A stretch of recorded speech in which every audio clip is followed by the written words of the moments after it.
Hi there. In this video, we'll be covering how to get a book published. It's one thing to finish a book, and that's challenging enough. But following the steps in this video will help you publish the highest quality book and help you see the biggest returns. By the end of this video, you will learn the importance of telling a unique story and why you shouldn't cut corners in bringing your book forward.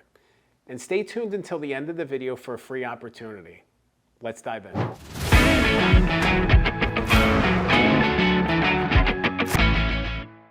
Over the past 5 years, I've written or ghostwritten 30 manuscripts. Not all of them have gotten published. Some of them didn't cross the finish line.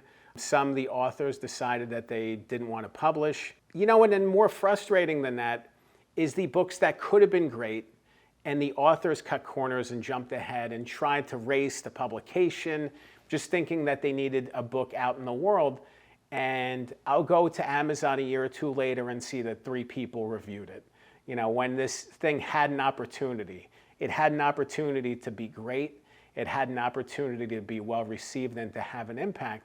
You know, you want all of your effort and your struggle to have an impact. You know, taking the right steps and the right actions are going to help your book have a big impact. But don't cut corners. Don't just push out a book just to say you published it. This is a chance to do something great. When I talk about publishing, there's really 2 different paths. There's traditional, which is involving a literary agent and a publishing company saying yes to the book and working with you. And then there's self-publishing. And self-publishing is self-guided. You cover the cost out of pocket to get the publication. But then afterwards, you reap the biggest rewards because you get a bigger piece of the pie for every book sold. With a traditional book deal, you typically get an advance on royalties, and then after the book's published, that money for every book sold goes toward resolving and covering that advance, and then eventually over time, if the book sells enough copies, you start making money off of the book again. So traditional self-publishing. There's also a third model, it's called hybrid, that pulls from elements of one and the other. That's a little murkier, but it does exist. People have used it to publish their books. That is an option as well. The power of getting a book published isn't just to publish the book. It's to make sure that it's unique, to make sure that it's inhabiting the right space. Envision, if you will, a bookstore, and you're going to the bookshelf where your book is. What books is it next to? What books is it not next to? How does it compare and contrast to other popular books in your space?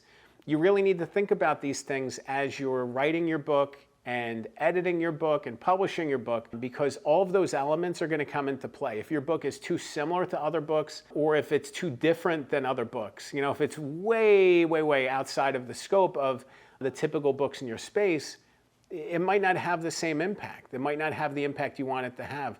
So it's really important to think about the other books like yours, that how are they a little bit different? How is your book similar and different?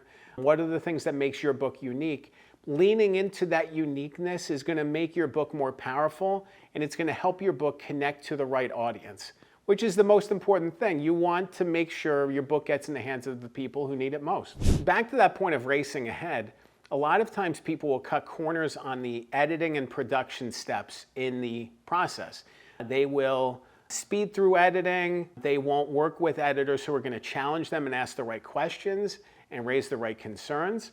They will work with designers who give them shoddy work, and they're just going to move forward. You really want your book to stand out and be different and be original. That originality comes through in the pages, the way the pages are laid out, the way the colors pop. You know, I'm working with a team that's publishing a book right now that I ghostwrote and worked on, and it's been so neat to see the design process come into play. You know, we met with the designer and talked to her about her process and what she wants, you know, and what she envisions. And now to see it coming to life is just such a powerful, awesome thing. You know, I've been working off and on this project for a couple years now, and to finally see it at this phase, it's the first time it really feels real. Like, this book was awesome. This draft was fantastic. I'm so proud of the writing, but to see it laid out, even just in a couple chapters, it finally feels real. It will help your book feel real when you see that for the first time. It's just an awesome thing.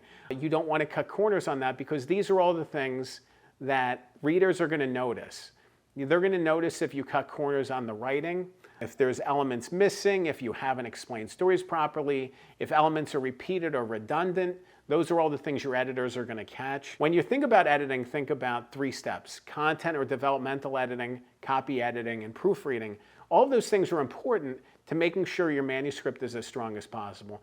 And on the design side, layout and cover design are crucial to be able to see your story pop, to see it as strongly conveyed and as powerfully conveyed as possible. Make sure not to miss those steps or skip those steps, because those steps are going to help you publish the best book that's going to bring you the biggest rewards.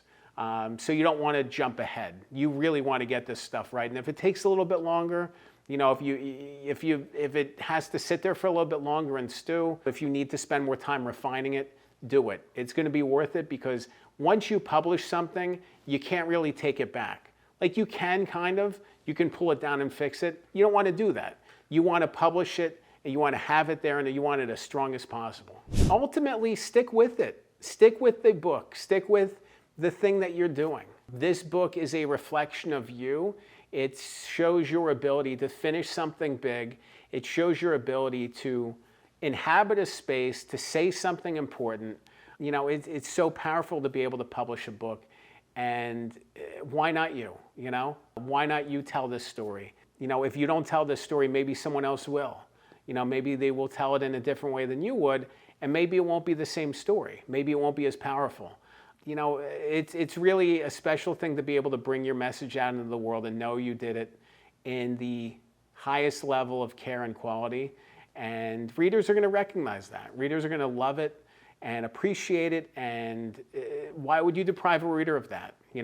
Of the chance to understand your story and learn from it. Ultimately, that's it. Like, being able to share this and being able to share a message and a story and share it with somebody else, and they can learn something and carry forward in their life with new clarity and understanding. That's what this is all about. This is about the reader as well. So keep the reader in mind. But this whole process it can be maddening, but at the end of it, the rewards are great. And it's so powerful to be able to share that message. If you want to learn more about how to get a book published, you should check out a course I developed. It's called Good Book Blueprint, goodbookblueprint.com. I developed the course with a dear friend and collaborator of mine, Nate Woodbury, and we talk all about the path to publication, the writing process, the ups and downs, from a ghostwriter perspective and from a client perspective. And it was just a really neat conversation, but I feel like you're going to learn a lot from it, and I think you should check it out. Remember, a good book can change your life. I'm Dan Good. Thanks for watching.